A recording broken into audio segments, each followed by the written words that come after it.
television network.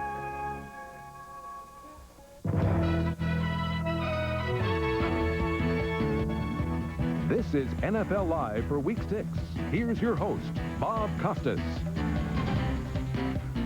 Welcome to the NFL Live studio in New York with Will McDonough and O.J. Simpson, and we'll hear from both of these gentlemen shortly. We'll also hear from Jim Lampley and Hannah Storm, who have an investigative piece on the alleged gang rape involving the Cincinnati Bengals.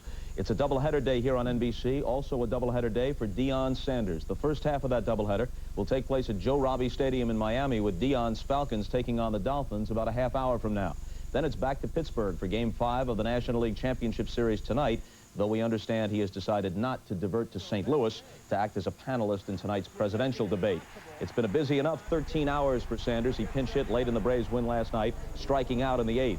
Then a quick departure out of Three Rivers.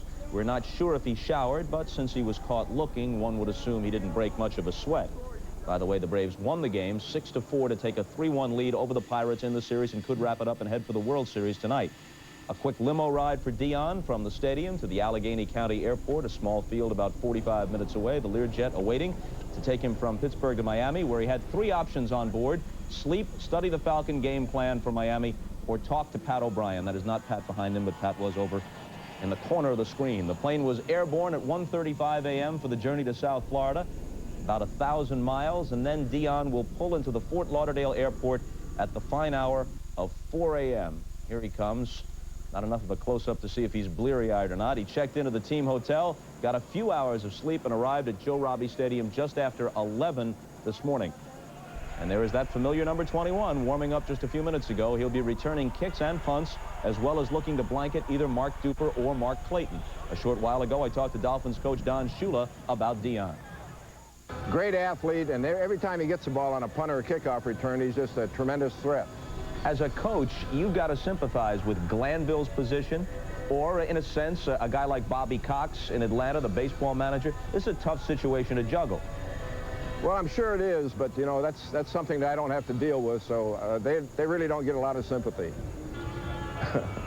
Minimal compassion displayed here by Shula, but he told me in another part of the interview that he prepared all week as if Sanders was going to be there, and he is. Well, you know, Sanders is a unique athlete, and his abilities afford him the opportunity of not really having to fit into Atlanta's defense. They're going to put him one-on-one on Miami's best receiver. You must assume that's Mark Clayton, and that's all he has to do. He doesn't have to worry about what the other guys are doing, but I don't think you can go to bed at 4 a.m. and cover a receiver of Mark Clayton's ability. I think he's going to have a long day, Will. Juice, we will find out. Let me tell you something, Juice. This is not about him playing against Miami today. This is about money and publicity. You know, he just went into an advertising campaign with Nike, and they're the ones that I understand that are picking up the tab for this thing. It cost $8,300 alone just for the plane. Now, if he didn't play today, he wouldn't make $118,000, and that's his game check for playing in Miami today. So that's the reason he's there. And he wouldn't generate the kind of publicity for himself and for Nike that this 2 sports in 1 day primetime baseball game on a Sunday night is going to generate for them. You're right. By the way, not unprecedented for someone to go to bed at 4 a.m. or later for other reasons and still perform fairly well in the game later that same day. As we said, it's a doubleheader day here on NBC, and the early game that most of you will see is Seattle at Dallas. The Cowboys are looking to bounce back after the Monday night thrashing in Philadelphia. For more on the Cowboys, let's bring in Bill Parcells from Texas Stadium. Bill. Hi, Bob. You know, when I was coaching, Bob, one of the most difficult I had to do was a short week of practice after an emotional loss like Dallas had in Philadelphia Monday night. And that's Jimmy Johnson's problem here today, compounded by the fact that they had 2 weeks to get ready for that Philadelphia game. I think the emotional drain on the players and the coaches still lingers a little bit here. Talking to Troy Aikman yesterday, he said that practice hadn't been as sharp for Seattle as it had been leading up to the Philadelphia situation. Now, on Seattle's side, Kelly Stoffer out. Starting quarterback, replaced by Dan McGwire, his second career start at 6'8", the tallest quarterback in the NFL. Can you relate to that, Bob? Not exactly, but as a baseball guy, I might point out that his brother Mark will be playing later today for Oakland against the Blue Jays in Game 4 of that series. Our other early game today is in Cleveland. The Browns hosting the Steelers. Pittsburgh is 3-1 and tied for the AFC Central lead with Houston. For more, let's go out to Cleveland, and Ahmad Rashad comes aboard. Ahmad. All right, thanks, Bob. Today marks the return of Steeler head coach Bill Cowher. As you know, that Cowher played here for the Browns as a linebacker and also started his coaching career here in Cleveland. He also said his first son was born here, so he said he has a lot of fond memories of being here in Cleveland. One of the fondest memories is of that of the dog pound. He said when you talk about home field advantage, there is no better home field advantage than they have here in Cleveland with the dog pound. He paid them the ultimate respect in practice last week as he piped in crowd noise for 2 days of practice to get his team ready for the noise that he'll face here today. Now, one of the things about practice also, Eric Green, the Pro Bowl tight end, also returned to practice. He is available today. Unlike the Deion Sanders, who shuttled in private plane from game to game, the Steelers came down in an old-fashioned bus. They're ready to play. Yeah, that befits the traditional atmosphere of a game on natural grass in Cleveland between the old rivals, the Steelers and the Browns. Another game in the AFC Central today has the Oilers, winners of 3 straight, visiting the Bengals, losers of their last 2. That's a 4 o'clock start at Riverfront. Houston has improved itself with the recent signing of former Browns wide receiver Webster Slaughter. Yesterday, our Todd Christensen asked Slaughter if he was the missing piece in the Oilers' puzzle. Well, I don't know if I'm the missing piece. You know, I do believe I can come in and help the offense. You know, Gibbons, I understand, has been getting double-teamed all the time. And I think with myself in there, that'll take away a little bit of that and open the offense up a little bit. How much of a difference did it make to have the week off to get to work into the offense for you? Well, it makes a world of difference. If we would have had to play Sunday last week, you may not have seen me, but I'm sure you'll probably see me for at least a few plays this week because I had those extra days to work it in. And up next, we're joined by Jim Lampley and Hannah Storm as we examine the civil suit filed against 20 members of the Cincinnati Bengals. NFL Live is brought to you by Charles Schwab and Company, offering you the Schwab no-fee IRA. By Coast Deodorant Soap, that crisp, invigorating scent makes Coast the eye-opener. And by Sharp Electronics Corporation. From sharp minds come sharp products. Some full commission brokers are finding more and more ways to charge more and more fees, even annual. Well, I've been told on the best of authority within the last 2 weeks that the Botlow Corporation, which owns the 49ers, it's in their family, has restructured with their banks in the last 2 weeks, $2 billion with a B, Bob, dollars worth of debt, and now the 49ers will not be for sale. Definitely not be for sale in the future. Stay in the family, and it's a big story in the NFL because, let's face it, in the last dozen years, they have been the #1 franchise in the league. All right, so the 49ers are not on the market, but what players are on the trade market right now? There's a few out there, Bob. You know, Tuesday, 4 o'clock Eastern time is the end of the trading deadline in the National Football League. And this week, surprisingly, you heard the name of Al Toon of the Jets out there. It had something to do with making a deal for Greg Townsend, the defensive end of the Raiders. Personally, I don't think it's going to go through by Tuesday, but it could. And you also hear that Alexander Wright of the Dallas Cowboys, a very fast wide receiver, but now he's like an extra receiver for them. They're talking to the Raiders. That might come down before Tuesday, Alexander Wright going to the Raiders. And another trade that I think is a possibility, Dexter Carter of the 49ers going to the Houston Oilers, possibly for a #1 draft choice. All right, we're back with a check on some late news from around the league right after these messages.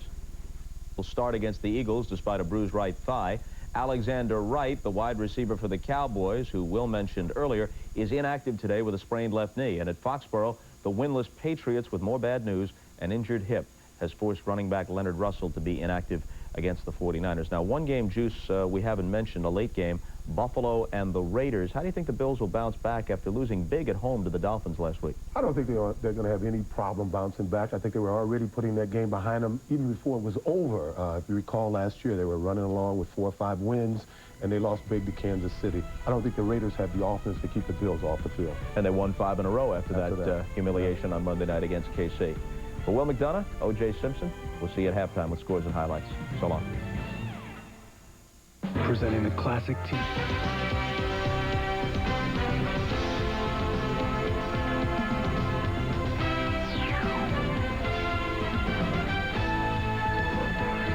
It is a beautiful 71-degree day at Texas Stadium, Irvin, Texas, and that's the setting for the Seattle Seahawks and the Dallas Cowboys. Head coach Jimmy Johnson hoping to regroup his Cowboys following the Monday night defeat to the Philadelphia Eagles. The 3-1 Cowboys have been pointing with much anticipation to the meeting with the Eagles, and they were turned away in convincing fashion. Hi, everybody. I'm Marv Albert, along with Bill Parcells. Bill, you have been through this on many an occasion. High expectations in the direction of one game. Now, how do the Cowboys respond to that loss? Well, this is a test for the Cowboys' maturity, Marv. They're obsessed with catching the Philadelphia Eagles. They play the Eagles 1 month from now. The challenge for the Cowboys is to not lose any ground between now and then so that that game retains as much importance as the Monday night game a week ago. Now, Seattle comes in at 1-4, hard hit by injury. They have 11 players on injured reserve, including their starting quarterback, Kelly Stauffer. That leads to a second NFL start for their second-year man, Dan McGwire. Well, I've been in that situation before, but it's compounded by the fact that McGwire has none of his starting receivers available to him. Now, I think if McGwire has a problem, it will be with the defensive recognition. Dallas, I'm sure, is going to mix the coverages up. I think they're going to blitz him some, and I think if he has a problem, he'll struggle in that area. Seattle has won the toss, and they will receive.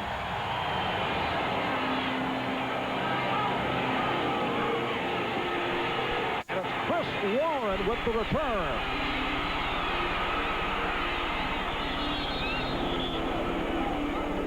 Penalty marker has been thrown. It's a 32-yard return by Warren. Chris Warren, a man who does it all, returns kicks, punts, and in his third year out of Ferrum is averaging 4.5 yards per carry. Apparently an inadvertent flag was thrown, so it is called off. A look at the offensive line of the Seahawks. The problem area has been at the left tackle position, played by the rookie Ray Roberts. McGwire, the quarterback, Warren, and Williams are the running back. So the Seahawks start out from their 33-yard line. This is Warren, and he's bottled up. Russell Maryland and Tony Casillas leading the charge. A look at that Dallas defensive unit. Up front, Tolbert, Casillas, Maryland, and Haley. The linebacker, Smith, Jones, and Norton. And in the secondary, Holt and Brown at the corners. One change here, Kenneth Gant starting at the strong safety position. James Washington moves over to free safety. Ray Horton will come on as the nickelback out of the starting lineup today. It's a second down and 9. Once again to the ground, but Warren is tripped up behind the line by the middle linebacker, Robert Jones. I think Seattle's strategy early in the game here would be to try to keep the third downs down a little bit less than 3rd and 8, 2 runs on first down there. Try to get McGwire in situations 3rd and 3, 3rd and 4, so that he can convert them a little more easily. Seahawks now looking at a 3rd down. 8.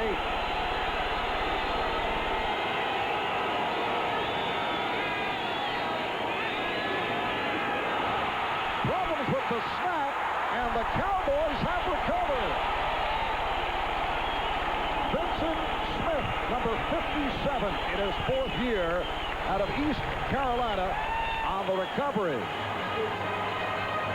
Sometimes when you're looking downfield at the coverage, you don't get the snap quite in the right spot. I'm sure McGwire's attention's in another area, and you can never ignore that center snap, because that's what puts the ball in play, and first things first, always. Well, the Cowboys take over Seattle with its 11th fumble of this young season.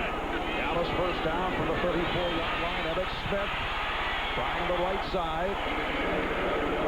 Emmitt Smith held in check Monday night by the Philadelphia Eagles, held to 67 yards, 19 carries. That's an offensive line that has allowed only 6 sacks in 4 games. However, 4 of the 6 surrendered to the Eagles on Monday. Troy Aikman, the quarterback. The running backs, Emmitt Smith, Darrell Johnston, and the receiving corps led by Michael Irvin, along with Alvin Harper and Jay Novacek. When they go to the 3 wideouts, the man they call Kmart, Kelvin Martin, checks in. 8-yard advance by Smith, 2nd down and 2. Big hole for Emmitt Smith. A free safety, Eugene Robinson, able to get him down as Smith reels off 16. Dallas opens with 2 tight ends, and it's just a little draw play that Smith's run so effectively since the beginning of his career, right to the secondary. Eugene Robinson with a block tackle keeps Smith from going in for that touchdown.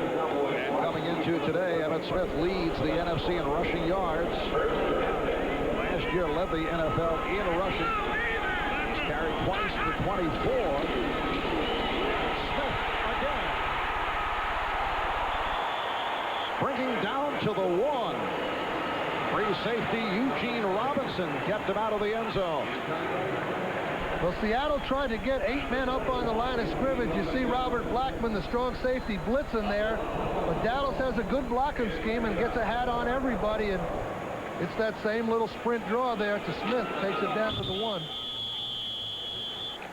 It is a 2nd and goal at the 1. We're just underway at Texas Stadium in Irving, Texas. May have made the 1st down here. You can kneel down. So they check it out with the yardsticks.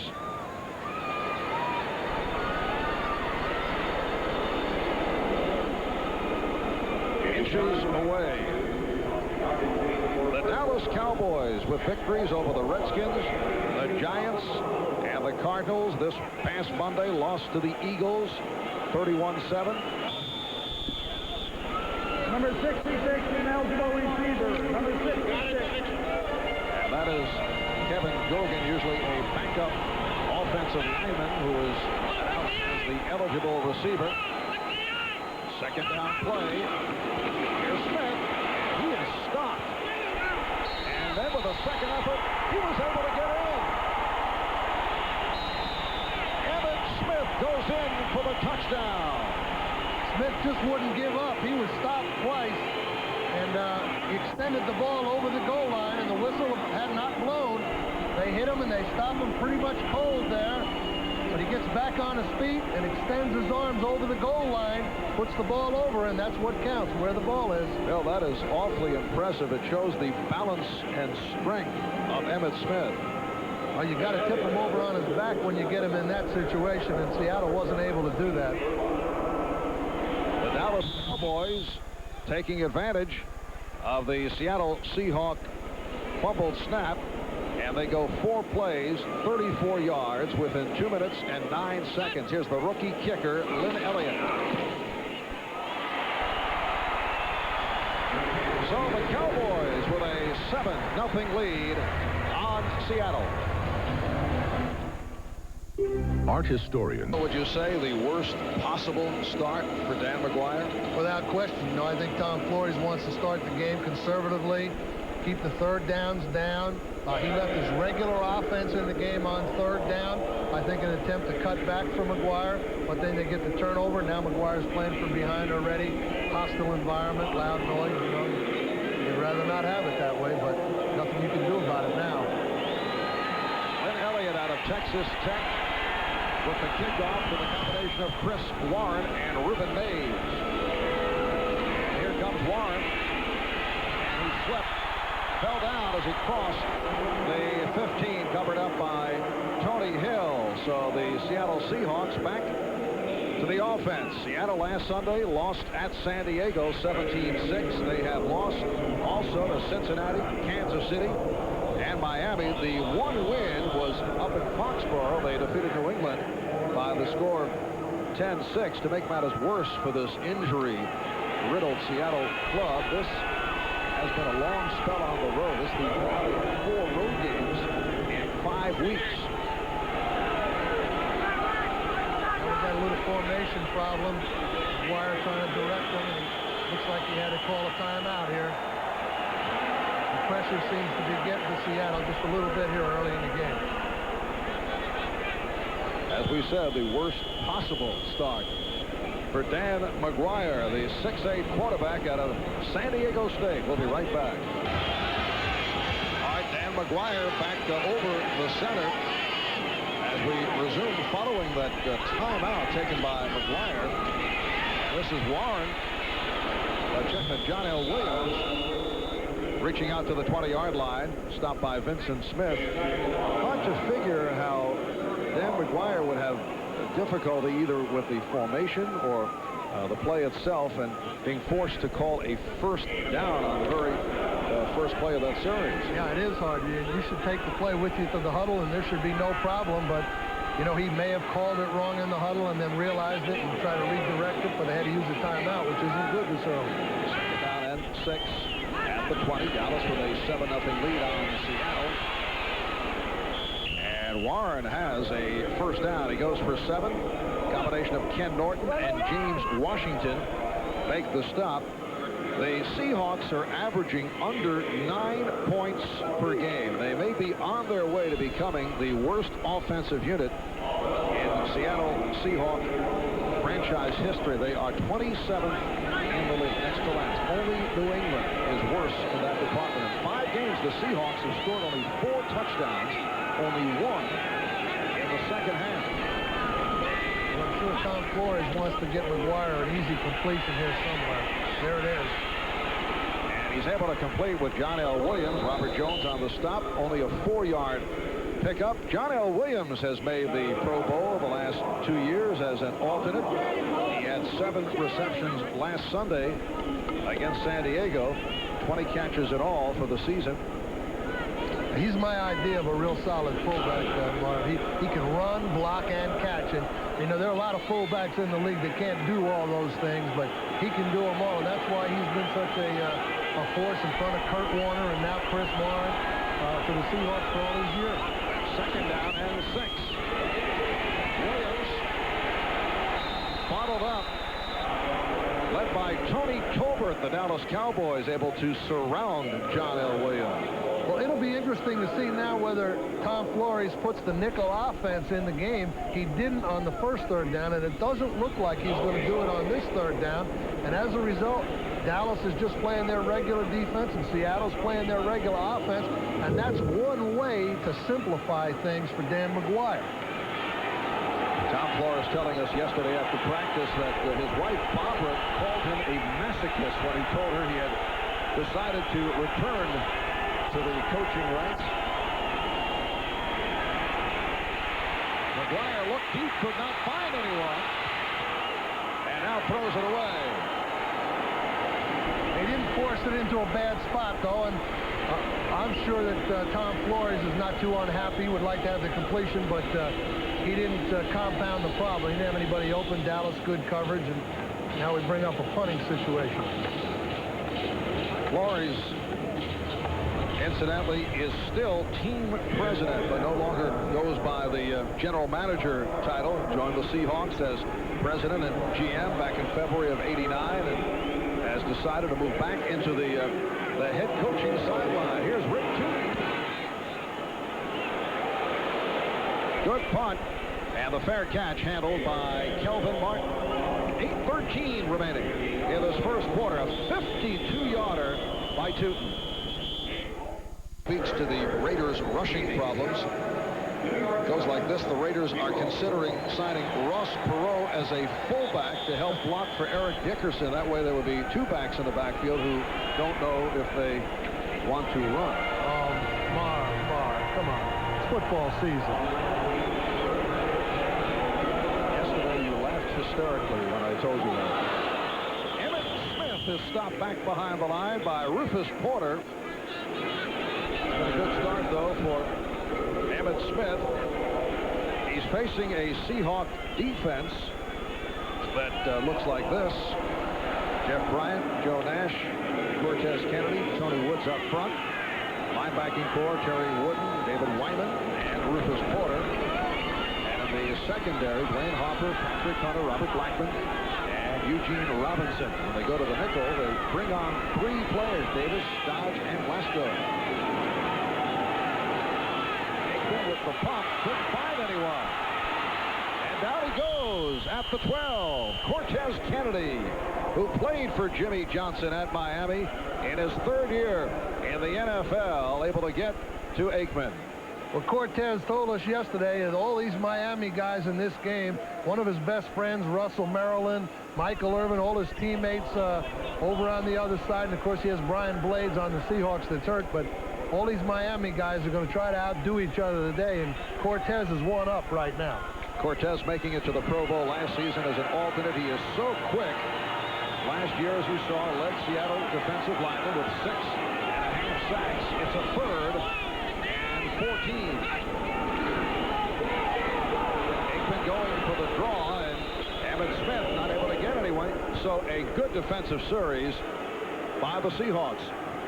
Also, too, Dallas leaving Emmitt Smith in on 3rd down is a little departure from what they've done the first couple of years. He normally would play just the 1st and 2nd down, but now they're working him into the 3rd down offense. And he told us yesterday, too, that he's a guy that doesn't want to come out of the game. You know, a lot of players say it, but when he said it, I believed him. I think he wants in there all the time. Mike Saxon will punt from his end zone to Chris Warren. 6:20 remaining, 1st quarter. Dallas with a 7-0 lead. Line drive punt. Warren approaching the 45, but hit down.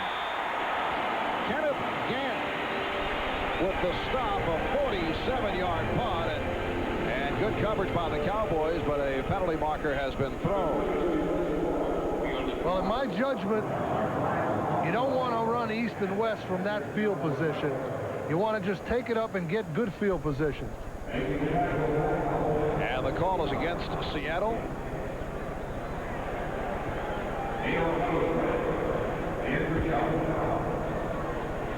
Now, instead of being across midfield and having a chance, they combine that with a penalty. Now they're back in the hole that they were in to start the game. So that's a big... Illegal block in the back.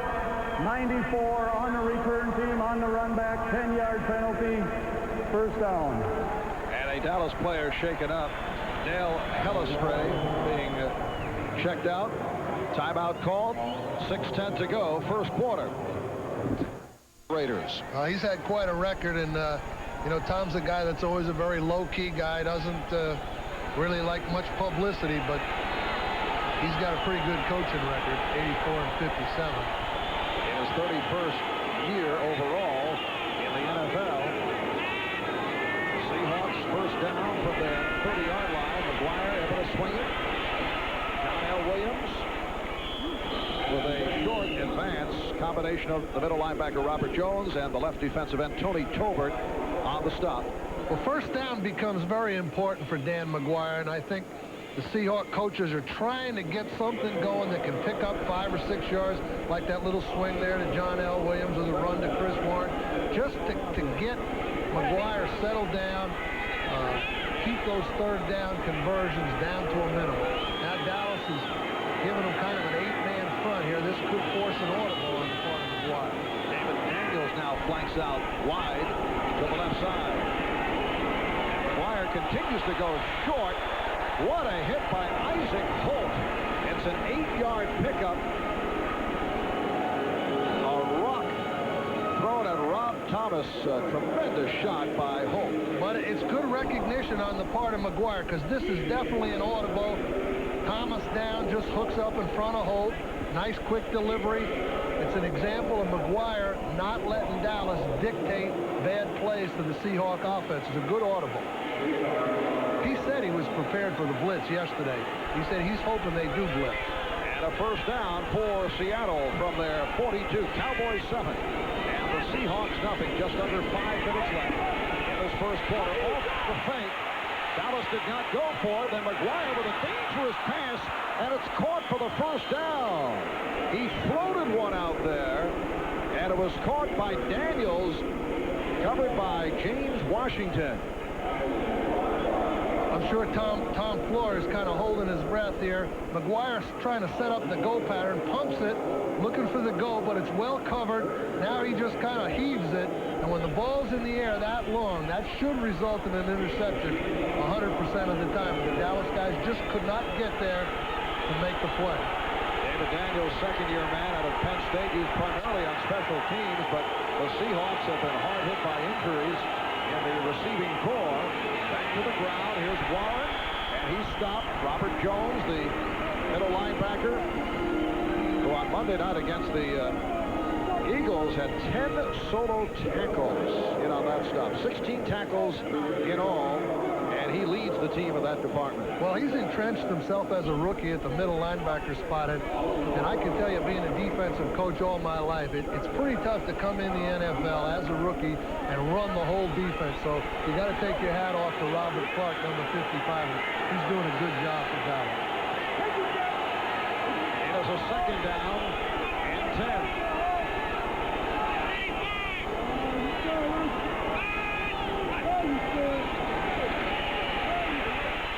Again, McGwire lofts it, but this one out of sight. Intended for Rob Thomas, covered by the right corner, Larry Brown, and a flag has been thrown. Referee is Bernie Kukar.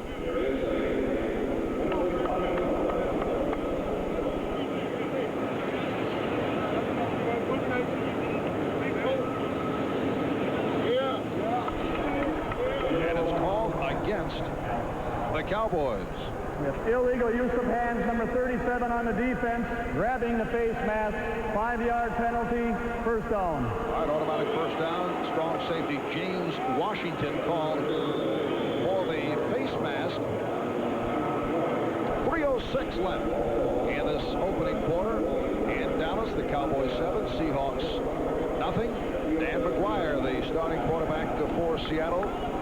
Last week, he took over for the starter, Kelly Stoffer, who suffered a separated shoulder. McGwire played most of the game, completed 12 of 21 for only 70 yards, intercepted 3 times. That's how McGwire got the time, and it was broken up by Holt. Pass intended for James Jones. Well, Isaac Holt, of course, came in that Herschel Walker trade, and he's a guy that's been pressured a little bit by the rookie Kevin Smith, the first-round draft choice of the Cowboys, but that's kind of motivated Holt, and he's having, according to Jimmy Johnson, his best year for the Cowboys. Well, you look at the comparative stats between these two teams. Both clubs completing 73 passes, but that doesn't tell the story because Dallas goes further down the field. Most of the completions by Seattle have been short medium range. Chris Warren is stopped for a loss. Ken Norton, there he is, number 51, able to get the wraps on Warren. Ken Norton, the son of one-time heavyweight champion Ken Norton Sr. His dad, incidentally, played some football at Northeast Missouri State. Ken Norton, upset last week, called for that personal foul Monday night, hitting Randall Cunningham out of bounds, a disputed call. Well, he's a guy that took a little while to develop when he first came in the league. He didn't play too much, but now he's pretty well entrenched along with Jones and Vincent Smith. And the Cowboys have a good set of young linebackers. It's a third down and 12. McGwire able to get the good look and completes with Thomas. Washington and Gant run about a 14-yard pickup. So this has been a good series for the second-year quarterback, Dan McGwire. Well, he looks like he's a little more relaxed. He looks one side, the other, picks up the receiver coming across. And Thomas makes a nice catch and then turns it up just in time to get the first down.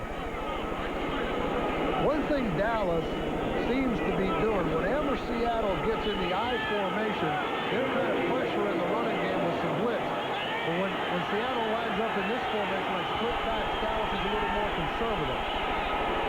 First down at the 26 clock in motion. John L. Williams stopped by Vincent Smith. We talked with Dan McGwire yesterday. Dan, at 6'8", is the tallest quarterback who ever played professional football. He was a basketball player as a freshman in high school. Said he was 6'3", about 165 pounds. A pitcher in baseball. Mentioned that he threw hard, but he was wild as a lark. A friend suggested that he go out for the football team in high school as a quarterback. All fit into place, did well. High school team winning 2 championships. Just under 1 minute remaining in this first quarter. Play fake by McGwire, in trouble and brought down by Tony Tolbert, who goes 6'6". It's like an NBA matchup, Bill. The 6'6" Tolbert against the 6'8" McGwire. One thing you don't want to do in the red zone is take a sack. Now, they have a play-action pass. McGwire's trying to pick up the crossing receiver. He can't find him. And then Tolbert's, of course, right on him.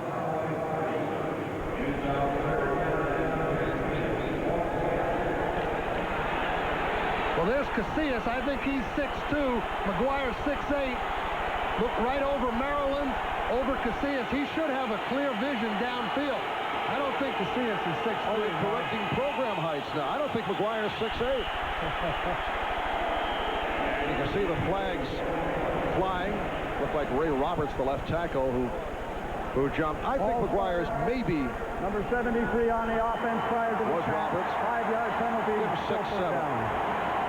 Which is pretty tall. Well, the only reason I say Casillas is 6'2" is because I remember scouting him at the combine, and I was there when they measured. And when they called out the measurement, I guarantee you it wasn't 6'3". Now, do you measure yourself? You're about, what, 5'9", Bill? Do you measure yourself up against these guys? No, I'm taller than Casillas. You're what? You're 6 what? 6'3"? 6'3". Strapping though. A strapping 6'3". It's a third down and 20 as this first quarter has come to a close with the score. The Dallas Cowboys 7. 4 minutes and 12 seconds. Seattle had the ball most of that quarter, although they're down 7-0. Well, just that one mistake on the fumble puts Dallas in good field position. But Seattle's got it going just the way they want. Now, I wouldn't want to have this third down at 20, but you know, up to this point, they've done a pretty good job. This is the 10th play of the drive. McGwire hauled down. Second time he's been sacked. Jim Jeffcoat coming up with his first sack of the season. 10-year man from Arizona State, who you are very familiar with. Unfortunately, that name Jim Jeffcoat. Now, he was a starter at the right defensive end for a number of years when Tom Landry was here, and now he's relegated more to a role as a pass rusher, but probably going to prolong his career by adapting to that role. And he's always been able to get some pressure on that quarterback. Second punt coming up for Rick Tootin, who had 50+ on his first attempt. And Martin lets it bounce, and oh, it took a tricky hop. Let's see where it landed. Did it carry to the end zone? Yes, it did. So they'll bring it out to the 20-yard line. It's a 43-yard punt for Tootin. That's a situation where I believe I'd have to talk to Tootin a little bit. Punting from that field position, you don't want the ball to go in the end zone.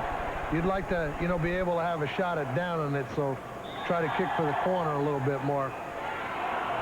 Cowboys with a 7-0 lead. Good running by Emmitt Smith on that opening series following the recovered fumbled snap, and Smith took it in from 2 yards away for the touchdown. And Johnston are the running backs. Here's Aikman with the time. Troy Aikman with some very nifty running. He goes for 20 yards. Well, one of the things about Aikman that you do have to be concerned with is his scrambling ability. Now, he's a guy that when I was coaching, we would put a spy on him from time to time. And again, with the play-action pass, you only have 1 or 2 receivers you're looking at. And as soon as they're covered, he's down with the ball and scrambling, and good help downfield from number 84, Jay Novacek. Troy Aikman in his 4th season out of UCLA. Last year established the new club record for completion percentage at 65. Did not have a good one against the Eagles, one that very few quarterbacks do against that Eagle defensive unit.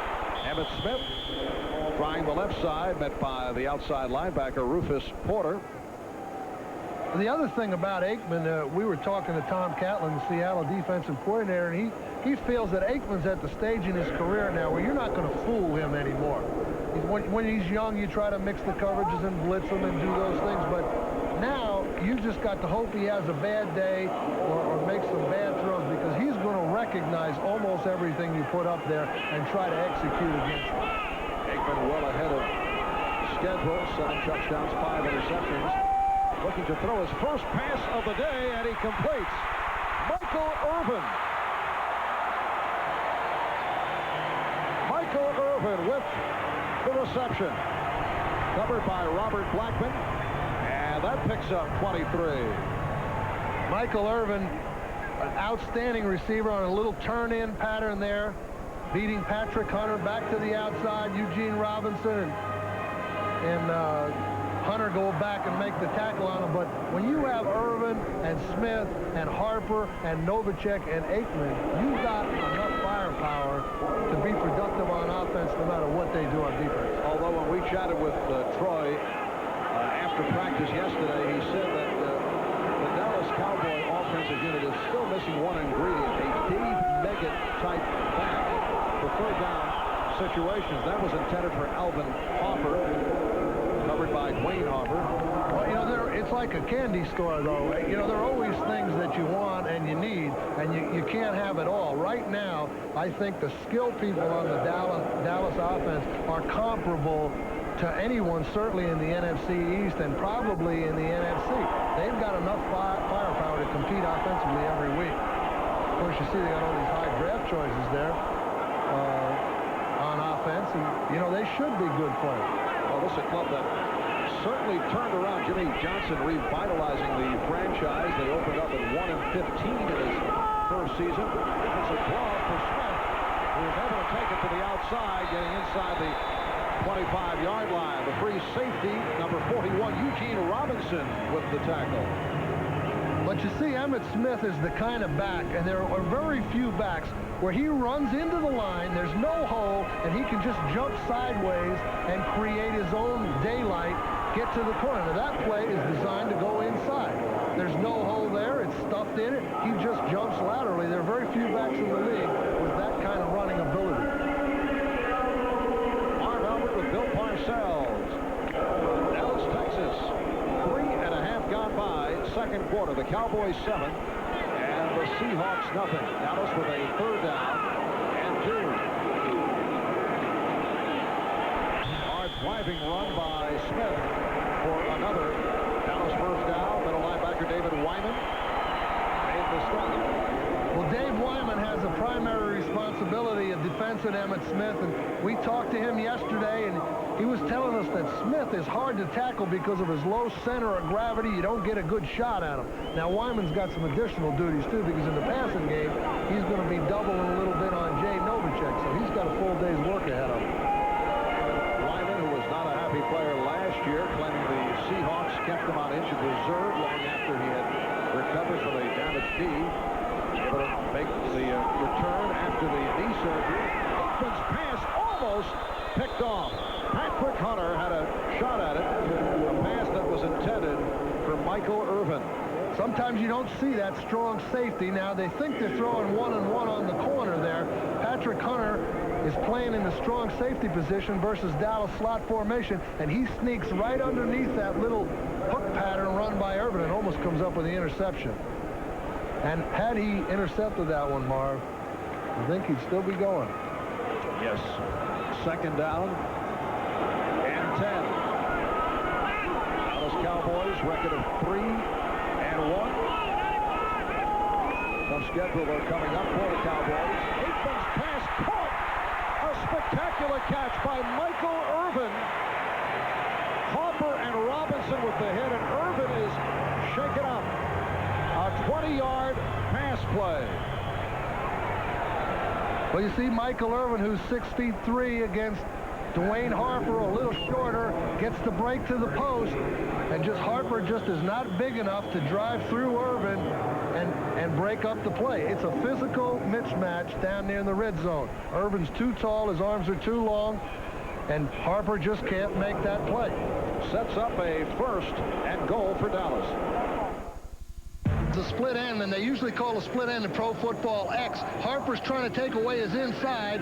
The term we used to use in football for take away X inside, taxi. You know, like yelling for a taxi, Marv? Very clever, Bill. Take away X inside. Got to take him away a little better than he did on that last play. Michael Irvin taking that hit, and it's Emmitt Smith being stopped by number 27, Patrick Hunter. There's Irvin, and who leads the NFC in receiving yards coming into today, 477. Leads the NFL in yards per catch, averaging just under 23 per reception. He's caught 2 today for 44 yards. Michael Irvin, though, he's a guy that has the ability to make the big play. The one thing he does that a lot of receivers don't do, Mark, he scores a lot of touchdowns.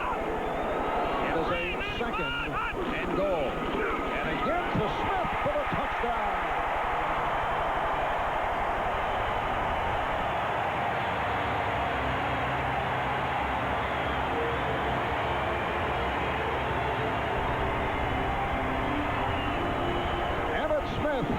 With his 2nd touchdown of the day, he has 5 for the season.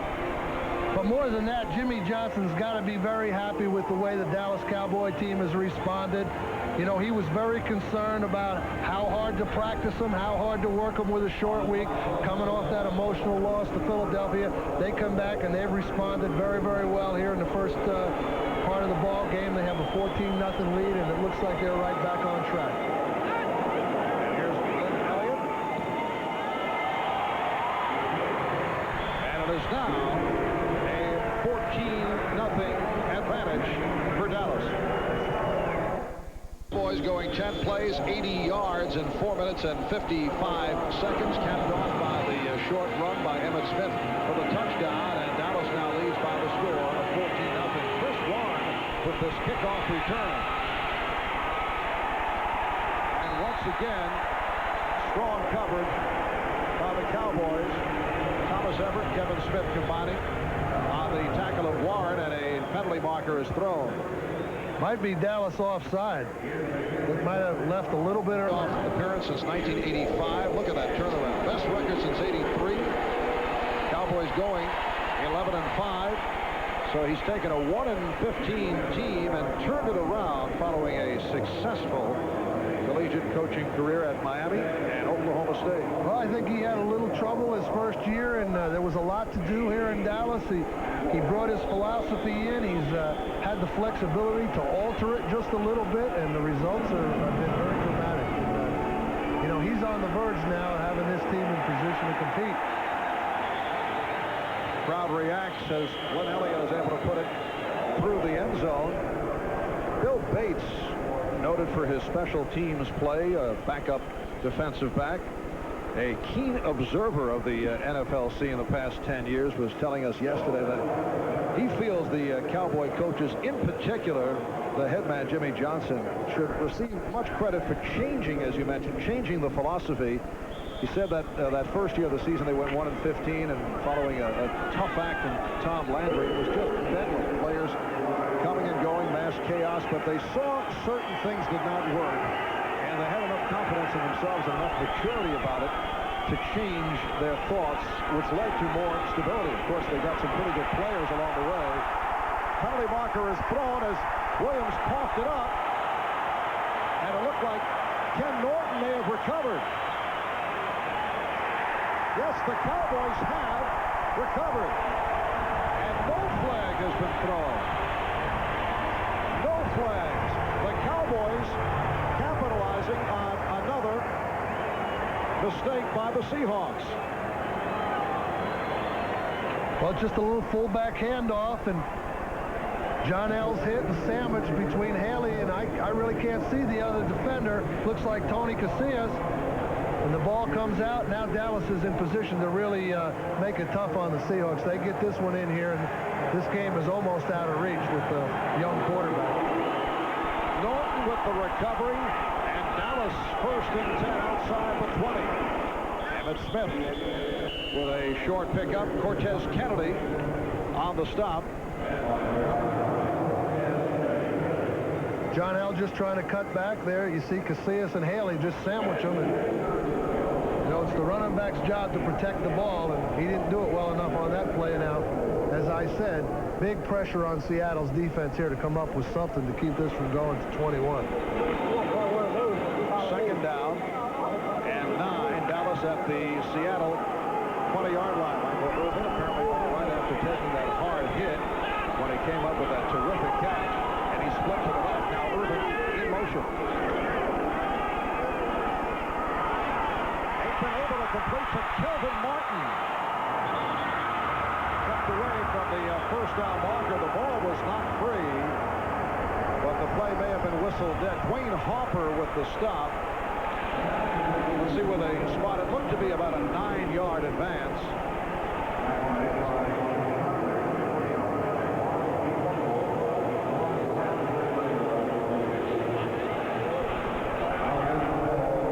Kelvin Martin coming across from the weak side. Irvin acting kind of as a crosser from the strong side. They're trying to confuse the man coverage of Seattle, and Martin gets loose over on the strong side of the formation.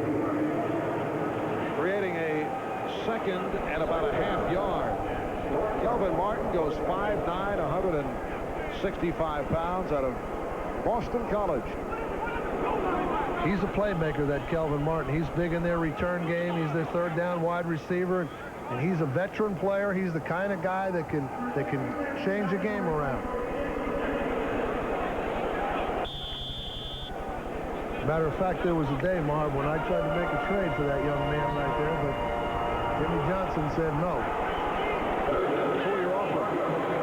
Well, I don't recall who we offered, honestly. I think a draft pick. Emmitt Smith stopped back behind the line. It actually sounds like an honest response. I was trying to catch you off guard because you never will tell me about the trades that did not take place. Well, I believe you. It sounds credible. Well, Tom Flores is pretty happy about that defensive series right there because they were able to hold Dallas to a field goal attempt, taking over on the 20-yard line like that. And so Seattle's defense did the job. And, of course, that's been the strength of their team so far this year. The rookie from Texas Tech, Lin Elliot, as you see, only 3 of 6. Last week he missed his one attempt from 48. This is a 31-yard field goal attempt. Steve Berline will put it down. And he hits it. Lin Elliot from 31. So the Cowboys extend to a 17-0 lead. 6:48 to go. First half. Hey. Although he made that 31-yard field goal, Jimmy Johnson does have a little concern about his rookie kicker, Lin Elliot, and as any coach would. You know, he knows that kicker's going to have to make a big kick for him later in the season, and when you have a rookie kicker, he hasn't made any of those kicks, you're not sure whether he's going to do it under pressure or not. It's at that point where he does not trust what he has until he sees a big kick. Well, I think confidence is only born of demonstrated ability until you see that big one. You know, you can't be too confident. Seattle, as you can see, has had its difficulties. They had that one good drive where they started on their own 30-yard line, and it was a long series lasting 10 plays, but not able to capitalize. It's a first down for the second-year quarterback, Dan McGwire. And that is incomplete. Larry Brown on the coverage of Rob Thomas. 6.5 remaining in this first half. The Cowboys 17, the Seahawks nothing. Marv Albert with Bill Parcells. The Eagles trailing the Chiefs 7-3 in the second quarter. That'd be an upset. Yes, sir. Seattle desperately needs to get a drive going to put some points on the board before the half. You know, you don't want to go in 17-0 or 24-0. They really need to get a drive going here. It's a 2nd and 10. Chris Warren spinning his way across the 25-yard line, followed up by Robert Jones. Warren going for 7 yards. Ray Roberts, the rookie left tackle of the Cowboys, is a guy that struggled as any left tackle would, who's forced in there. And in his first year, I think other than quarterback, probably playing left tackle as a rookie in the National Football League is the most difficult position to come in and adapt to. Why is that? I just think you're getting all the speed pass rushers there. You're getting tested on all sides. You've got some of the most athletic players in the league that you play against every week. And, you know, you have to deal with it, and very few can. McGwire could not find anyone, and then he is hit hard by Robert Jones. That's also the blind side normally for the quarterback. Yeah, you have to protect your quarterback, and you know, Roberts is a guy that has very, very good athletic ability. Now, you see him trying to cut Jeffcoat there, and that's something that you usually don't like to see, but sometimes young players do that out of desperation. Usually you want them to stay on their feet and stay between the quarterback and the defender. And the third punt coming up for Tootin.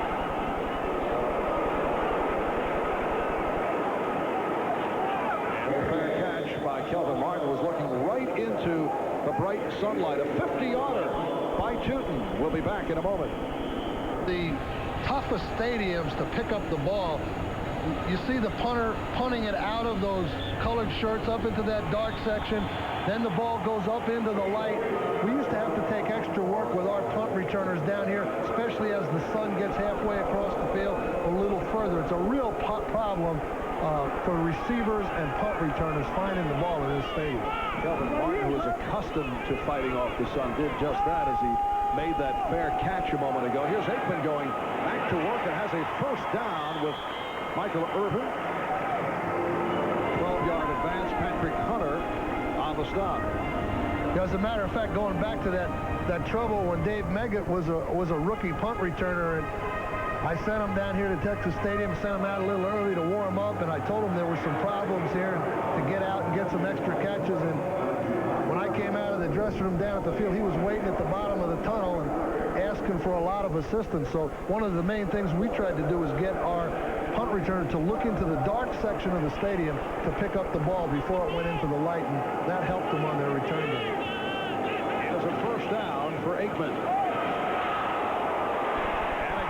The completion. Michael Irvin working the other side of the field against Dwayne Harper and goes for 24.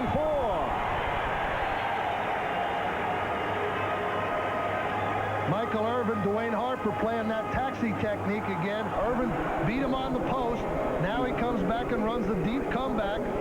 And, you know, Harper has got beaten inside. Now he's beaten on the outside. And Irvin's having it pretty much his own way right now. See, if you beat a guy on the post pattern, the defensive back, he says, well, that's not going to happen again, and then something else happens. Irvin fakes the post and then runs the comeback, but this guy is really a top-line receiver, Michael Irvin. Dallas first down from their 42 with 3:35 left in the half. Penalty flag is thrown. That draw play did not work for Emmitt Smith, but the whistle had blown.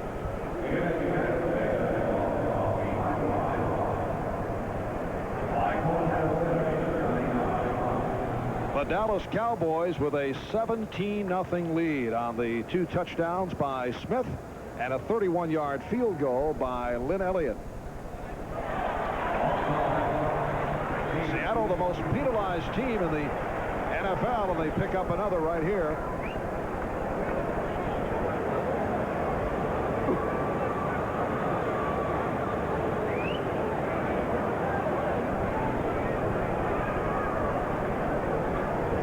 Referee Bernie Kukar, and it is now a first down. So that is the case. Emmitt Smith is stopped.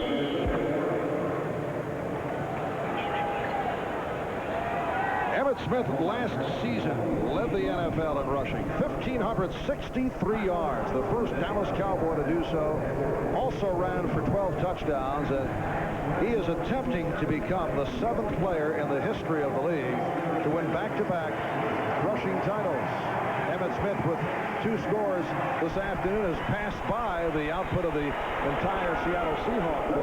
Well, he's turned into a very well-rounded back. You know, a lot of those tailbacks in college aren't good pass blockers, but Emmitt has adapted his style to the Cowboy offense and now can hold his own pass blocking also. Second down and 6. Aikman able to step up.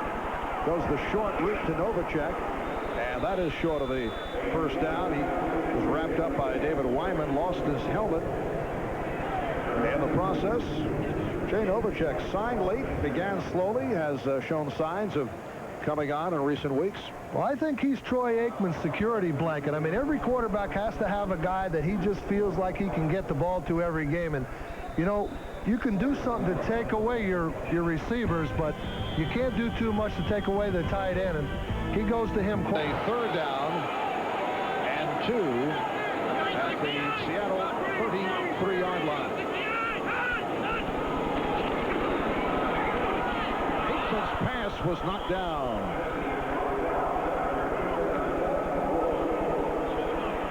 Tony Woods, the right defensive end, 6-year man out of the University of Pittsburgh, getting a piece of this. Tony Woods working against the Cowboy left tackle, Mark Tunay. Gets his hands up, and Aikman just throws it to him. Now, you got to blame that one on the quarterback. He's got to get in between the offensive lineman and not let the guy just jump up right in his face like that. Field goal attempt coming up for Lin Elliot. This is from 51 yards away. Earlier, he hit from 31. He's 4 of 7 for the season. 51-yarder. It is good. Well, that might provide some confidence on the part of Jim Johnson, although this was not a pressure kick, but still, obviously, you'd rather see him make it from 51.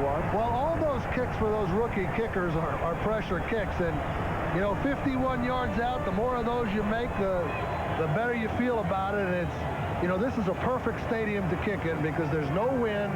There's never any wind problems. The conditions are always the same. And when you're a field goal kicker and you kick in a dome or you kick a place like Texas Stadium, you have a big edge. It's when you get out on... That's a career high for the rookie kicker, Lin Elliot, signed as a free agent, a native of Texas, out of Texas Tech. Won the job with kicker Ken Willis going to Tampa Bay on Plan B following last season. Willis had a terrific year. His kickoffs on the short side at times, but a very consistent placement man. Line drive kick now by Elliott. Gets into the end zone. They will bring it out to the 20-yard line with a minute and 51 remaining in the first half, and the Cowboys leading by the score of 20-0. Well, it'll be interesting to see here if the Seahawks just kind of sit on this, even though they're down 20-0. You know, you don't want to make it 27, give up a turnover. So I'll be interested to see, you know, what mode they take with the young quarterback here.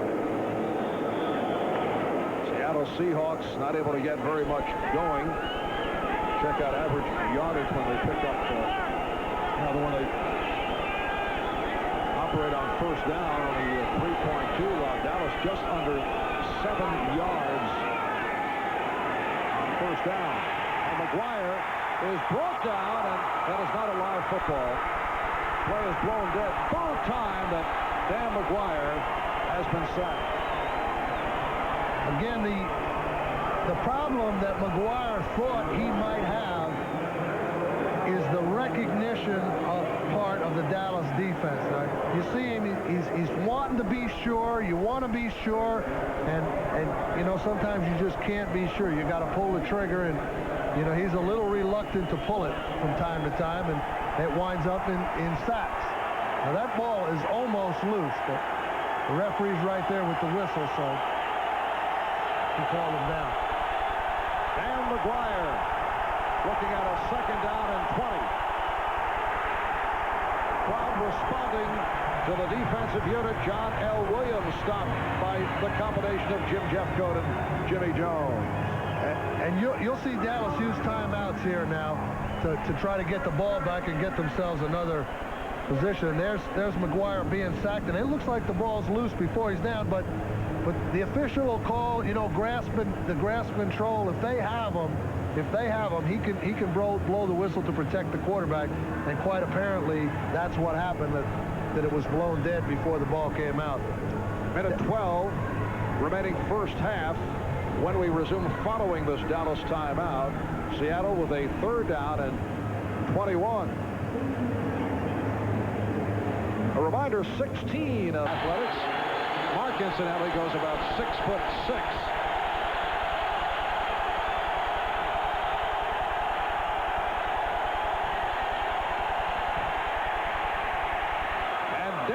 McGwire fires one deep, and it's broken up. Pass intended for Doug Thomas, covered by Kevin Smith. Smith, the rookie from Texas A&M, first of 2 first-round selections by the Cowboys. Well, this is a situation here where McGwire just trying to lay the ball out and get it out there for Thomas. It looks like he could have put it out in front of him a little further. Maybe he threw it as far as he could, but I don't think so. Had he stretched Thomas out a little, he might have been able to make the play. But Kevin Smith, #1 draft choice for Dallas. Jimmy Johnson says he's working in well and expects him to be playing before the year's out, maybe as a regular. Rick Tilton from his end zone.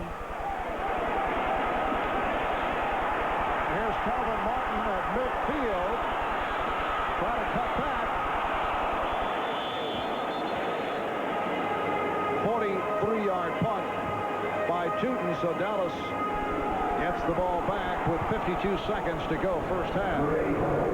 Dallas has an opportunity again to put more points on the board.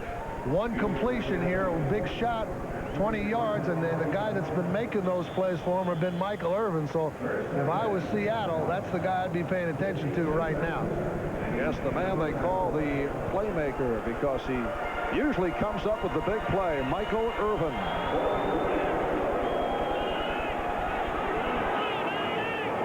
Cowboys do have 2 timeouts remaining. Aikman going short, intended for Emmitt Smith.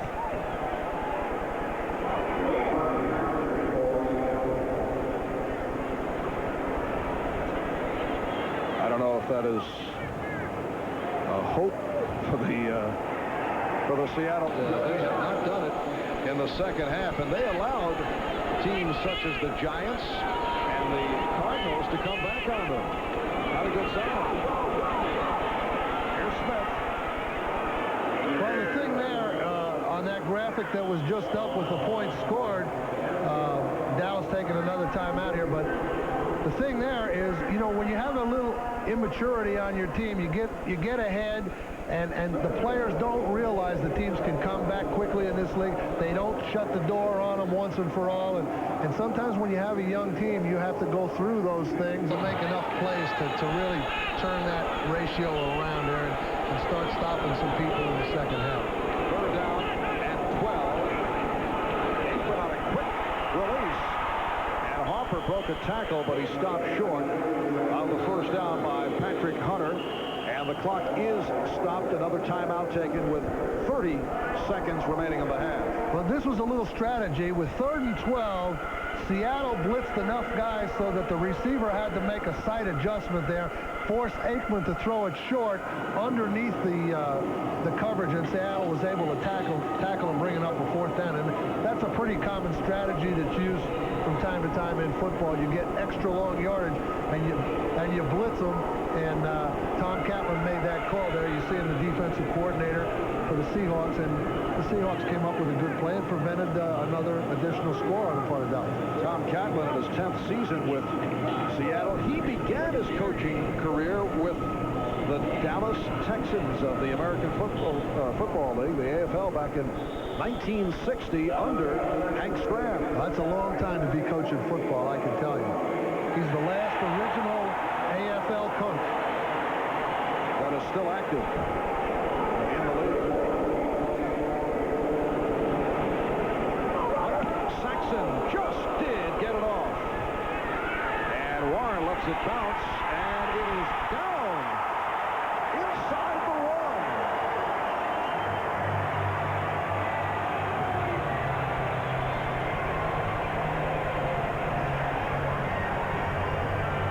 1. Robert Blackman. He almost gets it. Saxon kicks it right through his hands, and then a great play by Clayton Holmes on the part of Dallas. He had his foot on the line, but it's not his foot. It's where the ball is. And I guess the ball must have broken the plane because they ruled the ball's out on the 20 now. Yes, they made the change, but a terrific effort by Holmes. Blackman nearly came up with the block. Seattle from its 20, 21 seconds remaining in the half. Seahawks have accounted for only 35 yards total offense. And you can subtract from that Chris Warren is stopped behind the line by Ken Norton, who's had a strong first half. The Hawks losing 26 yards because of 3 sacks. So that has cut into the yardage. All Dallas in the first half. That is the end of the half. Cowboys with a 20-0 lead here at Texas Stadium in Irving. Now to Bob Costas in New York for the Domino's Pizza NFL Live halftime report. This is the Domino's Pizza NFL Live halftime report, brought to you by Domino's. Nobody knows like Domino's how you like pizza at home. Okay, O.J. and Will are here as always, and we'll talk a bit more about Seattle and Dallas in just a moment with the Cowboys up 20-0 at the half. Elsewhere, in Miami, the Falcons are in front of the Dolphins 10-0. David Craig touchdown passes, each to J.J. Burden. It's the Chiefs at 3-2 and coming off a heartbreaking defeat at Denver a week ago, leading the 4-0 Eagles, who came in riding high after blowing the Cowboys out on Monday night at the Vet, 14-3 late in the second quarter at Arrowhead Stadium. San Francisco and New England